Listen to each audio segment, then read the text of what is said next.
আসসালামু আলাইকুম। আমি কুয়াত থেকে বলতেছি।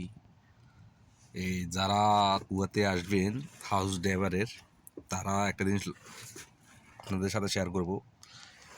এখানে যতগুলো গাড়ি দেখতেছেন এগুলা সব এক বাসার না, এগুলো বিভিন্ন আত্মীয় স্বজন আসে, প্রতিদিন আসে, দুদিন হরে হরে আসে।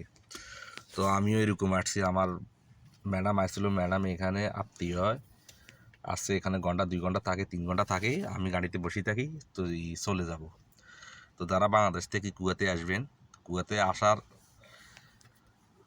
যদি কয় খাদেম বিষা, তো জিজ্ঞাসা করবেন কি খাদেম এখানে থাকা খানা আছে কি না। তো বেশিরভাগ বাসার মধ্যে থাকা খানা দুটোটা দেয়। তো এই ফ্যামিলি যদি বড় ফ্যামিলি হয় তাই তো মনে করেন রাত দিন 24 ঘন্টা ডিউটি পড়বে। আর যদি ছোটো ফ্যামিলি হয় দেখা যায় স্কুলে ডিউটি করছেন, আসি আবার রেস্ট নিছেন, এরপর আবার দুপুরে যাই বাচ্চাদের নিয়ে আসবেন, এরপর বিকালে আপনার ম্যাডাম এদিকে দিকে যাইব। আর এগুলাই কাজ। আর বড় ফ্যামিলি দেখা গেছে যে কলেজে ডিউটি পড়তে পারে, মাদ্রাসা স্কুলে ডিউটি পড়তে পারে, আবার ম্যাডাম যদি চাকরি করে চাকরি ডিউটি পড়তে পারে।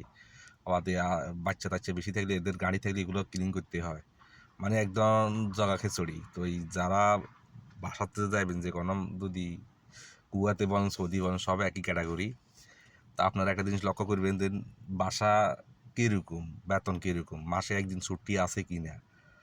আর একটা জিনিস মাথার মধ্যে রাখবেন যে আপনার এখানে যাওয়ার পরে মালিকে আপনাকে বেতন কত দিতেছে, খাই মালিকের টাকার মধ্যে আপনার কত টাকা খরচ হইতে পারে। একটা মানুষের যে কোনো জায়গা চাইলেও ওইখানে টাকার মান অনুযায়ী একবারে বাংলা 10,000 টাকা খরচ বসে, কাতারে আসলেও 10,000 টাকা খরচ বসবে, দুবাই যাইলেও 10,000 টাকা খরচ বসবে। এগুলো হাউস ড্রাইভারেতে আপনার দেখা যাচ্ছে আপনার চাকরি করতেছেন, দেখা যাচ্ছে আপনার ফোনের বিল আছে নেট ইউজ করলে, তারপরে আপনি দেখা গেছেন কসমেটিক হালকা পাতলা ইউজ করলে এগুলোর টাকা লাগে। তারপর আপনার দেখা গেছে সকালে এক্সট্রা কোনো নাস্তা করবেন, কোনো মানে যাইতেছেন, একদিন ছুটি করলে ছুটির পয়সাও লাগে।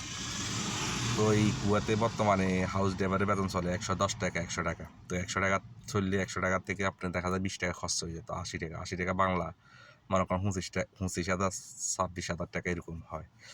তো যাই হোক, ভিডিওটা ভালো লাগলে লাইক আর শেয়ার করবেন। আর বিস্তারিত যদি জানার আগ্রহ থাকে আপনারা মেসেজ করবেন, মেসেজের মাধ্যমে উত্তরটা দিয়ে দিব। তো এই এই আরব দেশের বাসাগুলো দেখতে কীরকম লাগে আপনাদেরকে আমরা একটু দেখাই, আংশিক দেখলে বুঝতে পারি এরকম লাগে বাসাগুলা। এইগুলা 2 তলা 3 তলা বাসা। আর এদিকে এখানে বাসা আছে, এইদিকে সব সারে সারে বাসা। আর বাসার সামনে এটা মোজাম্মা কয় আরবিতে, মোজাম্মা কয় এটা এগুলা হচ্ছে মানে বৃষ্টি কম পড়ে আর কি। ওইগুলা মানে আমাদের দেশে দিচ্ছে বারিন্দে থাকে, বারিন্দার মতন উপরে কে টিন লাগায় রাখে এরকম। তো এগুলা থাকলে গাড়ি ওয়াশ করতে একটু ইজি হয় আর কি, মানে কাঁচরা কম হয়। আর যদি এরকম ওপেন থাকে তো মনে করেন গাড়ি ডেইলি আপনি ক্লিন করতে হবে। আর এসবগুলোতে এরকম থাকলে গাড়ি ক্লিন করা কম লাগে। তো এরকম যদি বাসা হয়ে যায় তো মনে করেন একদম বারবার ডেইলি সকালবেলা ক্লিন করতে হবে, কারণ এখানে দুলবালু বেশি। আরব দেশে দুলবালু বেশি উড়ে, একটু বাতাসের মতন মরুভূমি যে বালু আছে এগুলা একদম আকাশের লোক উপরে খায় বিভিন্ন বাসার বাড়িতে চলে গিয়ে। তো ভিডিওটা অনেক লম্বা হয়ে যাবে কই। তো ভালো থাকেন সবাই। নেক্সট ভিডিওতে আবার নিয়ে আসবেন নতুন ভিডিও। শেয়ার দিয়ে রাখবেন আর সাবস্ক্রাইব করবেন ভালো লাগলে চ্যানেলটাকে। তো আল্লাহ হাফেজ।